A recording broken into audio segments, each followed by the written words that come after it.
Hello legends and welcome back to the channel. Your friend and fishing expert here, ready to break down what's happening in the water for the week of the 17th through to the 23rd of November 2025. Friends, get ready, because this is not just any old week. This is a classic spring transition week where the last of the winter stragglers meet the first of the summer superstars. We've got a changing weather pattern and a magic moon phase lining up, and I'm going to tell you exactly how to take advantage of it to get that rod bending. This week could offer everything from explosive surface action to some seriously tough bites, and knowing when and where to go will be the difference between a full esky and a donut. So let's get into it. First up, let's talk about our prime targets for the week, the mighty dusky flathead and the acrobatic tailor. These are two iconic species and conditions are lining up perfectly for both. Let's start with the flathead. Friends, with the water temperature hovering around that magic 19-degree mark, these ambush predators are starting to spread out from their winter haunts and are looking for an easy meal. This week you want to be focusing on the estuaries. I'm talking about sandy drop-offs, the edges of weed beds, and the mouths of feeder creeks, especially on a run-out tide. The tide will be pulling baitfish out of the shallows, and the flathead will be lying in wait, perfectly camouflaged, ready to strike. My advice is to keep it simple. A 7-foot rod with a 2,500 size reel, spooled with 10-pound braid, and a 12-pound fluorocarbon leader is your weapon of choice. On the business end, you cannot go past a 3 to 4 inch paddle tail or curl tail soft plastic in a natural baitfish color. The key is to make sure you're hitting the bottom. Cast up current and let it sink, then use a slow hop, pause retrieve. That pause is when 90% of your strikes will happen. If bait fishing is more your style, a live poddy mullet or a fresh strip of pilchard pinned on a set of ganged hooks and drifted along the bottom will be absolutely irresistible. Now for the tailor. Oh boy, this is the time of year they can really go ballistic. The big schools are chasing the new season's pilchards and whitebait, and that means explosive surface action. Your best bet will be the classic low-light periods. I'm talking about the first hour after sunrise and the last hour before sunset. Head towards the headlands, rocky points, and harbour entrances. You are looking for signs of life, specifically diving birds. If you see birds working a patch of water, get there, because I guarantee there are tailor underneath. For tackle, a slightly heavier setup, maybe a 9-foot rod that can punch a lure into the wind, is ideal. A 40-gram metal slug, retrieved at high speed, is the #1 producer. Let it sink for a few seconds and then crank it back as fast as you can. The strikes are savage. If the fish are extra fussy or visible on the surface, a small floating popper or a stick bait worked erratically will often trigger a spectacular surface bite. Remember, these fish have razor-sharp teeth, so a short wire trace is a very, very good idea. All right, let's break down the science behind the bite this week.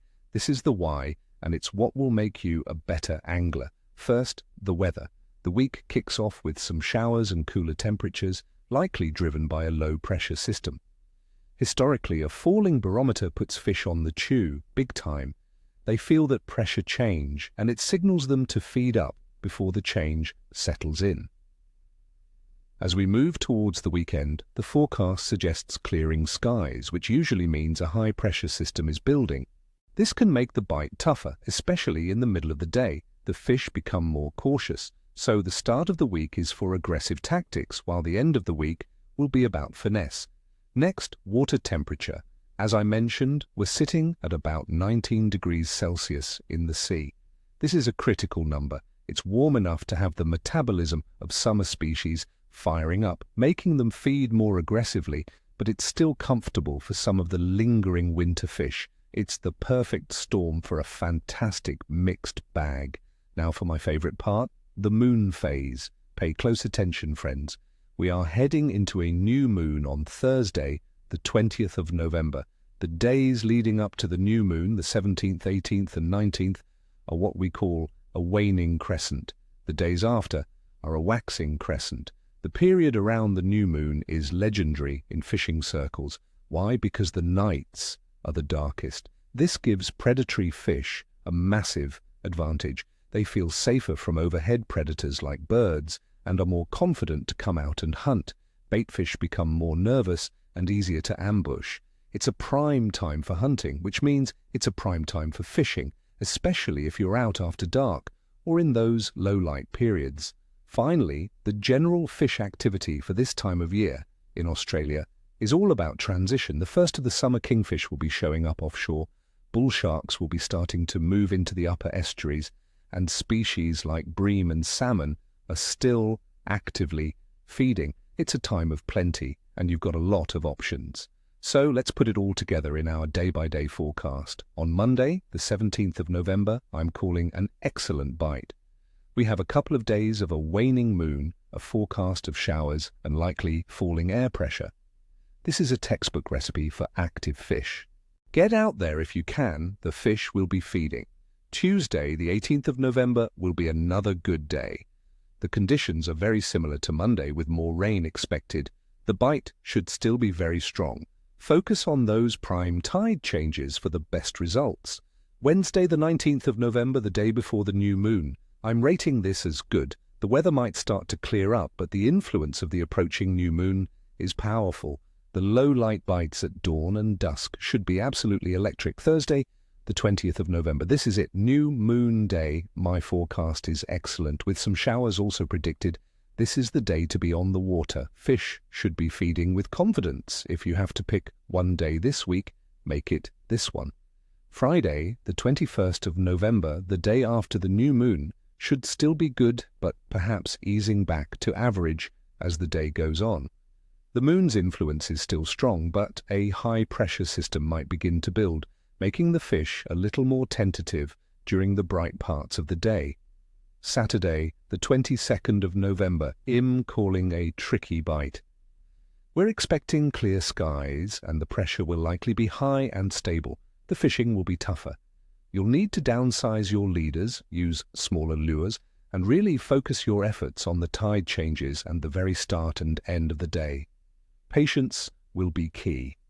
And finally, Sunday, the 23rd of November, will be much the same, a tricky or average bite. High pressure and sunny skies mean you'll have to work for your fish. It will be a good day to try some finesse techniques or perhaps explore some freshwater rivers for Australian bass, which can be more active in these conditions. So there you have it, friends, a week of two halves. An amazing bite to start thanks to the weather and the new moon, followed by a more challenging weekend that will test your skills. I hope this helps you plan your trips and get onto some fantastic fish. As always, thank you for watching. Be safe on the water, respect the fisheries, and tight lines. Till next time, don't forget to hit that subscribe button and the like button if you found this useful. And drop a comment below. What are your plans for the week? What have you been catching? I love hearing your stories. Now go get 'em.